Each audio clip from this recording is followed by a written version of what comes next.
வகுப்பிலேயே முதல் மதிப்பெண் பெற்று பார்வை குறைபாடு உடைய மாணவன் சாதனை படைத்துள்ளார். பூம்புகார் சீர்காழி திமுக சட்டமன்ற உறுப்பினர்கள் நேரில் சென்று வாழ்த்தி உதவித்தொகை வழங்கினார். மயிலாடுதுறை மாவட்டம் சீர்காழி அருகே கேவரோட்டை கிராமத்தைச் சேர்ந்தவர் மோகன்தாஸ். சரளா தம்பதியினர். இவர்களுக்கு அரவிந்த், ஆனந்த் என 2 மகன்கள் உள்ளனர். மூத்த மகன் அரவிந்த் இளநிலை பட்டப்படிப்பு முடித்துள்ளார். இளைய மகன் ஆனந்த் பார்வை குறைபாடு உள்ளவராவார். இவர் சென்னை பூந்தமல்லியில் உள்ள பார்வை குறைபாடு உடையோருக்கான சிறப்பு அரசு மேல்நிலைப் பள்ளியில் 12ஆம் வகுப்பு படித்து வருகிறார். இந்த நிலையில் நேற்று வெளியான 12ஆம் வகுப்பு தேர்வில் 486 மதிப்பெண்கள் பெற்று தமிழக அளவில் முதலிடம் பிடித்துள்ளார்.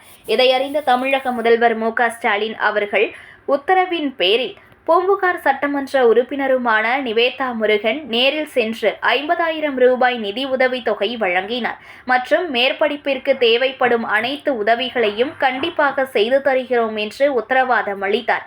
இந்நிகழ்வில் சீர்காழி சட்டமன்ற உறுப்பினர் பன்னீர்செல்வம் 10,000 ரூபாய் வழங்கினார். செய்திகளை உடனுக்குடன் தெரிந்து கொள்ள லைக் பண்ணுங்க, ஷேர் பண்ணுங்க, சப்ஸ்கிரைப் பண்ணுங்க, மறக்காம கமெண்ட் பண்ணுங்க.